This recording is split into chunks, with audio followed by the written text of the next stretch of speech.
Hello विद्यार्थी मित्रों, केम छो? मारी यूट्यूब चेनल में आपनु हार्दिक स्वागत है। आज આપણે ભાવનગર જિલ્લો ભણી રહ્યા છીએ તો ભાવનગરનો આજ બીજો ભાગ આપણે ભણવાનો પ્રયત્ન કરશું વિદ્યાર્થી મિત્રો। એક આપણે પેલો લેક્ચર ભાવનગરનો ભણી લીધો છે। આપણે ધન્યધરા ગુજરાતમાં આપણે ભાવનગર જિલ્લા વિશે એમાં આજે આપણે ભાવનગર જિલ્લાના પરિચયનો આજ બીજો ભાગ છે વિદ્યાર્થી મિત્રો। તો ભણવાનો પ્રયત્ન કરીએ વિદ્યાર્થી મિત્રો। તો વલ્લભીપુર વિશે જ ભણવાનો પ્રયત્ન કરશો વિદ્યાર્થી મિત્રો। વલ્લભીપુર એટલે કે મૈત્રકોના સમયમાં સમૃદ્ધ અને જહાલીવાળું નગર હતું। વલ્લભીપુર વિદ્યાપીઠ આવેલી વિદ્યાર્થી મિત્રો। શું આવ્યું વલ્લભીપુરમાં? એક વિદ્યાપીઠ। વલ્લભીપુર પ્રાચીન સમયમાં એક વિદ્યાપીઠ હતી કે વલ્લભીપુર વિદ્યાપીઠ, અને મૈત્રકોના સમયમાં એક આ પ્રસિદ્ધ હતું વલ્લભીપુર। અહીંના સંગ્રહાલય સિક્કાઓ અને તામ્રપત્રો સચવાયેલા છે સંગ્રહાલયમાં, ખાસ પૂછાઈ શકે। વિદ્યાર્થી મિત્રો આપણે આગળ જોઈએ ઘોઘા। ઘોઘા એક પુરાણું બંદર છે। કેવું વિદ્યાર્થી મિત્રો? પુરાણું। નવખંડા પાર્શ્વનાથજીનું મંદિર આવ્યું। નવખંડા પાર્શ્વનાથજીનું મંદિર ક્યાં આવેલું છે? તો ઘોઘા, યાદ રાખજો। ભાવનગરના ઘોઘા ખાતે નવખંડા પાર્શ્વનાથજીનું મંદિર આવેલું છે। બીજું કે ખોડિયાર માતા। ખોડિયાર માતાનું પ્રસિદ્ધ મંદિર દાતણીઓ ધરો, યાદ રાખજો, દાતણીઓ ધરો ખોડિયાર રાજપરામાં આવેલું છે। આગળ જોઈએ વેળાવદર। કાળિયાર માટેનું દુનિયાનો સૌથી મોટો રાષ્ટ્રીય પાર્ક એટલે કે વેળાવદર। ગોપનાથ, દરિયા કિનારે ગોપનાથનું ભવ્ય શિવ મંદિર, કેવું શિવ મંદિર આવેલું છે। શ્રાવણ માસમાં અહીં મેળો ભરાય છે। ગોપનાથમાં ક્યારે મેળો ભરાય છે વિદ્યાર્થી મિત્રો? શ્રાવણ માસમાં, યાદ રાખજો। તલગાજરડા એટલે કે મોરારી બાપુની જન્મભૂમિ એટલે તલગાજરડા, યાદ રાખજો વિદ્યાર્થી મિત્રો। ગુજરાતના લોકપ્રિય સંત એવા મોરારી બાપુ। હવે આપણે જોઈએ આગળ વિદ્યાર્થી મિત્રો મહુવા। ફળફળાદીના બગીચા માટે જાણીતું એટલે કે મહુવા। અહીં લાકડાના રમકડા ઉદ્યોગ વિકસ્યો છે। લાકડાના રમકડા ઉદ્યોગ ક્યાં વિકસ્યો છે? તો વિદ્યાર્થી મિત્રો યાદ રાખજો મહુવા। બીજું વિદ્યાર્થી મિત્રો આપણે આગળ જોઈએ કે તળાજા। તળાજા એટલે કે વિદ્યાર્થી મિત્રો કવિ નરસિંહ મહેતાનું જન્મ સ્થળ। અહીં જૈન મંદિરો અને બૌદ્ધ ગુફાઓ પણ આવેલી છે। નરસિંહ મહેતાનું જન્મ સ્થળ એટલે કે તળાજા। જૈન મંદિરો અને બૌદ્ધ ગુફાઓ પણ તળાજામાં આવેલી છે। હવે આપણે આગળ જોઈએ વિદ્યાર્થી મિત્રો સિહોર। આ શહેર તાંબા પિત્તળના વાસણોના ગૃહ ઉદ્યોગ માટે જાણીતું છે। વિદ્યાર્થી મિત્રો પરીક્ષામાં અહીંયા પ્રશ્ન બની શકે કે તાંબા પિત્તળના વાસણોના ગૃહ ઉદ્યોગ માટે જાણીતું શહેર। તાંબા પિત્તળના વાસણોના ગૃહ ઉદ્યોગ માટેનું જાણીતું શહેર એટલે કે સિહોર। ગોમતેશ્વર મંદિર અને બ્રહ્મકુંડ અહીં આવેલા છે। બ્રહ્મકુંડ અને ગોમતેશ્વર મંદિર। બીજું કે હાથબ। વિદ્યાર્થી મિત્રો મોસ્ટ ટાઈમ અહીંથી પરીક્ષામાં પૂછાઈ ગયો હોય। રમણીય દરિયા કિનારો ધરાવતું હાથબ। દરિયા કિનારે કાચબા ઉછેર કેન્દ્ર આવેલું। વિદ્યાર્થી મિત્રો શું આવ્યું હોય? કાચબા ઉછેર કેન્દ્ર ક્યાં આવ્યું છે? તો હાથબ, યાદ રાખજો, પરીક્ષામાં અહીંથી પૂછાઈ શકે। વિદ્યાર્થી મિત્રો હવે કે અલંગ। અલંગ ગુજરાતનું એક બંદર છે। અલંગ શું છે? બંદર છે। એશિયાનું સૌથી મોટું શિપ બ્રેકિંગ યાર્ડ એટલે કે બિન ઉપયોગી જહાજ ભાંગવાનો ઉદ્યોગ આવેલો છે। અહીં આવેલો, ક્યાં આવેલો વિદ્યાર્થી મિત્રો? અલંગ, યાદ રાખજો। બગદાણા એટલે કે બાપા સીતારામ એટલે કે બજરંગદાસ બાપાનો આશ્રમ ક્યાં આવેલો વિદ્યાર્થી મિત્રો? તો બગદાણામાં આવેલો છે। કઈ નદી નીચે બગદાણા કઈ નદીના કિનારે વસેલું છે? તો બગડ નદીના કિનારે બગડેશ્વર મહાદેવનું પણ પ્રાચીન મંદિર આવેલું છે। બગડ નદી કઈ નદી વિદ્યાર્થી મિત્રો? બગડ નદી। અહીંયા શું આવેલું? બગડેશ્વર મહાદેવનું પ્રાચીન મંદિર પણ આવેલું છે। હવે કલા નગરી તરીકે ખ્યાતિ પ્રાપ્ત ભાવનગરની સ્થાપનાથી આજ દિન સુધીની વાત વિશે આપણે જોઈએ વિદ્યાર્થી મિત્રો। મારવાડના ખેરગઢથી સૌરાષ્ટ્રમાં ઉતરી આવેલા ગુલ રાજવંશના મૂળ પુરુષ સેજકજી, યાદ રાખજો વિદ્યાર્થી, સેજકજીએ સહેલા પાસે સેજકપુર વસાવી પ્રથમ ગાદી સ્થાપી હતી।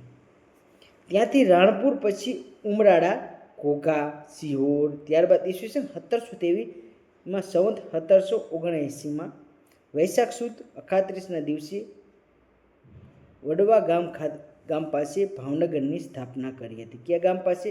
વડવા ગામ પાસે.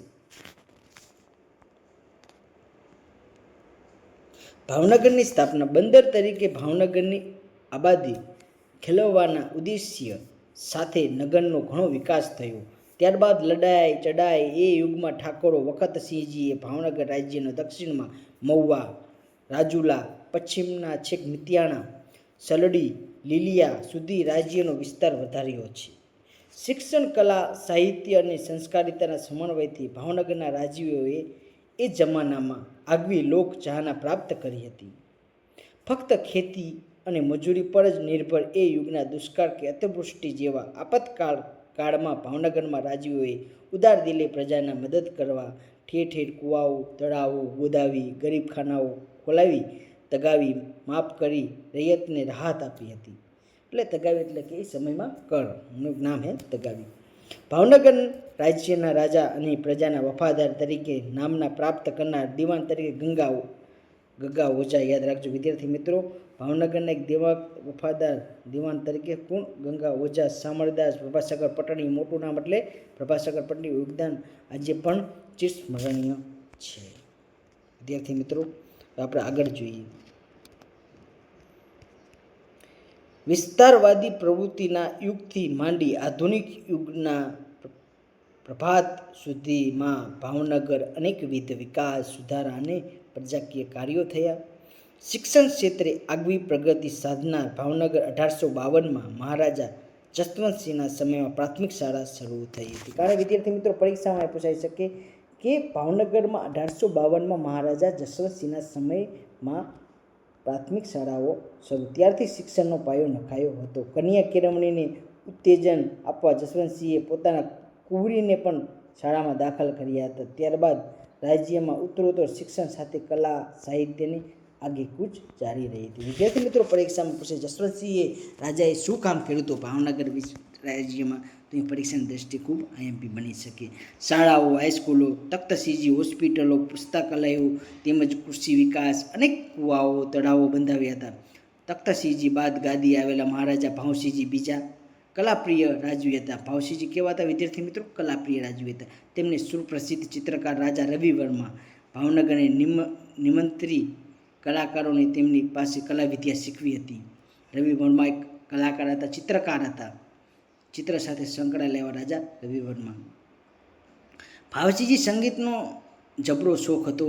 નીલમબાગ પેલેસમાં તેમને પિત્તળીયો બંગલો સંગીત દરબાર તરીકે અલગ રાખ્યો હતો.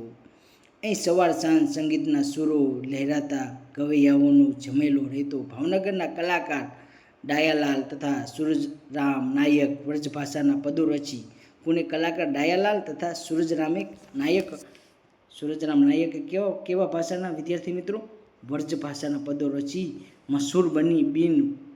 મશહૂર બિન બાદ રહીમ ખાન તથા ગાયિકા ચંદ્રભાગા સંગીતની મહેફિલોમાં રંગ જમાવતા. ગાયક વૃંદના સહકારથી ભાવસિંહજીએ સંગીતમાળા 4 ભાગમાં સંગીત વિનોદ, સંગીત બાલોપ્રદેશ, હોરેશિયમ ઇલેડિયનના 6 ભાગ પુસ્તક રૂપે પ્રસિદ્ધ કરાવ્યા હતા. ભાવસિંહજીના રાજ્ય અમલમાં દિવાન પ્રભાસાગર પટણી સુદીર્ઘ વહીવટથી ભાવનગરની કીર્તિ ચોમેર પ્રસરી હતી. ભાવસિંહજી બાદ ગાદીએ આવેલા મહારાજા કૃષ્ણકુમારસિંહજી ઉદાર ચરિત માણસથી ખરા અર્થમાં પ્રજાકીય શાસન ચલાવી સમગ્ર રાજ્યની પ્રજાના દિલ જીતી લીધા હતા. આ પ્રજાવત્સલ રાજવીની આઝાદીના ઉસાકળામાં પ્રજા પરિષદ અને પોતાના રૈયતને બધા અધિકારોને આપ્યા હતા. આઝાદી સમયે સ્વતંત્ર ભારતને પોતાનું રાજ્ય અર્પણ કરવામાં પહેલ કરનાર કૃષ્ણકુમારસિંહજી મદ્રાસના ગવર્નર તરીકે પણ અદ્ભુત ચાહના. વિદ્યાર્થી મિત્રો અહીંથી પ્રશ્ન પૂછાઈ શકે કે આઝાદી સમયે તેમને સૌપ્રથમ રાજ્ય આપણે જે ભારતને આપી દીધું હતું, અર્પણ કરી દીધું હતું. કૃષ્ણકુમારસિંહજી જે ભાવનગરના રાજવી મદ્રાસના ગવર્નર તરીકે પણ ચાહના મેળવી હતી. વિદ્યાર્થી મિત્રો ખાસ યાદ રાખજો. ભાવનગરના ઉદાર ચરિત, ધર્મનિષ્ઠ અને રૈયતની સંભાળની ખેવના રાખનાર રાજવીઓએ લોકકલ્યાણની વિવિધ યોજના અમલમાં મૂકી છૂટા હાથે નાણાંના યોગ્ય ઉપયોગ કર્યો હતો.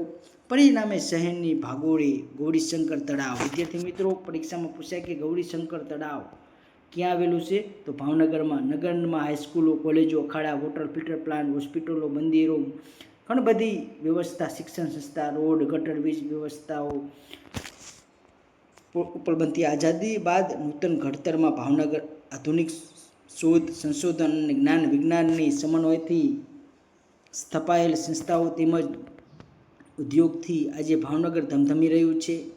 આમ પૂર્વ સૌરાષ્ટ્રમાં આવેલા ગોહિલવાડ મુલકમાં ગોહિલોએ રાજકર્તાઓ તરીકે યશસ્વી કારકિર્દી સાથે ઇતિહાસમાં આગવું સ્થાન મેળવ્યું છે. જૂના ભાવનગરની બાંધણી ત્યારબાદ આધુનિક શહેરના નિર્માણ સાથે છેક રાજવી કાળથી આજ દિન સુધી ભાવનગરે અનેકવિધ ક્ષેત્ર વિકાસ સાધ્યો છે. તો વિદ્યાર્થી મિત્રો, આપણે જોયું કે ઇતિહાસમાં ભાવનગરનું મહત્ત્વ શું, હાલમાં જે ભાવનગરનો વિકાસ અર્થે રાજાઓએ પોતે કઈ કઈ રીતે યોગદાન આપ્યું ભાવનગર જિલ્લામાં એ આપણે ભણ્યા. તો વિદ્યાર્થી મિત્રો, આપણે આગળ જોઈશું કે બાળતણ સંગ્રહાલય ભાવનગરમાં આવ્યું. વિદ્યાર્થી મિત્રો, બાળતણ સંગ્રહાલય ક્યાં આવ્યું? વિદ્યાર્થી મિત્રો, ભાવનગર. પરીક્ષામાં સીધો પૂછાય કે બાળતણ સંગ્રહાલય ક્યાં આવ્યું? તો ભાવનગરમાં આવ્યું. આ સંગ્રહાલયની સ્થાપના ઈસવીસન 1882માં થઈ હતી. કાણે થઈ હતી વિદ્યાર્થી મિત્રો? યાદ રાખજો.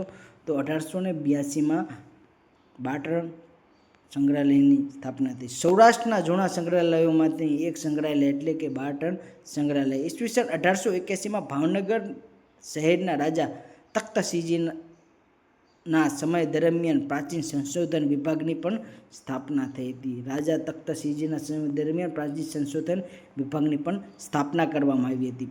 આ સંગ્રહાલયમાં 10મી થી 15મી સદીના શિલ્પો શું સંગ્રહાલયમાં શું? વિદ્યાર્થી મિત્રો, પરીક્ષામાં એ પૂછી કે 10મી થી 15મી સદીના શિલ્પો, વિવિધ સંગીતના વાદ્યો, હથિયારો, ધાતુમાંથી બનાવેલા મૂર્તિઓ, વાસણો, ગીરના સિંહનું મોડલ. આ વિદ્યાર્થી મિત્રો, ગીરના સિંહનું મોડલ ક્યાં આવેલું પૂછાઈ શકે? બાળતણ લાઇબ્રેરી. પછી કાઠી ડાયરાઓમાં મૈત્રક રાજાઓના તામ્રપત્રો, સિક્કાઓ, ટેરાકોટાના પોટરીઓ, કાસ્ટની કલાકૃતિઓ, સિંહોના તાળાઓ તેમજ આભૂષણો વગેરે જોવાલાયક બાળતણ લાઇબ્રેરીમાં આપણને જોવા મળતા હતા. વિદ્યાર્થી મિત્રો, પરીક્ષામાં અહીંથી પૂછાઈ શકે કે બાળતણ લાઇબ્રેરીમાં શું જોવા મળે. વિદ્યાર્થી મિત્રો, આપણે આગળ જોઈએ તો અહીં આપણે બોટાદ જિલ્લો ચાલુ થાય. વિદ્યાર્થી મિત્રો, હવે આપણે ભાવનગર જિલ્લા વિશે આપણે ભણવાનો પ્રયત્ન કર્યો. વિદ્યાર્થી મિત્રો, જે ધન્યધારા ગુજરાત બુક છે, જે એક ગુજરાત સરકારની એક બુક છે. વિદ્યાર્થી મિત્રો, પરીક્ષામાં અવારનવાર અહીંથી પૂછાઈ શકે, ખૂબ આઈએમપી બની શકે એવા પ્રશ્નો આપણે ભણવાનો પ્રયત્ન કર્યો. જે પરીક્ષાની દૃષ્ટિએ ખૂબ આઈએમપી હોય. ભાવનગર જિલ્લો આપણે ભણી લીધો. વિદ્યાર્થી મિત્રો, પહેલો ભાગ પતી ગયો. તો બીજો ભાગ એ વિદ્યાર્થી મિત્રો તમે આખો વિડીયો જોઈજો. વિદ્યાર્થી મિત્રો, બીજું કે મારા ટેલિગ્રામ ચેનલમાં જોડાઈ જજો. વિદ્યાર્થી મિત્રો, જેથી આના હું એના MCQ જે પરીક્ષામાં પૂછાઈ શકે એવા તેવા હું મોક ટેસ્ટ બનાવતો રહીશ. વિદ્યાર્થી મિત્રો, એના સિવાય વિદ્યાર્થી મિત્રો ખાસ કરીને કે મારો વિડીયો તમને ગમતો હોય તો લાઇક અને સબસ્ક્રાઈબ કરજો અને કોમેન્ટમાં સજેશન આપતા રહેજો. તમને વિડીયો કેવો લાગે છે. મળીએ નેક્સ્ટ લેક્ચરમાં. જય હિન્દ, જય ભારત.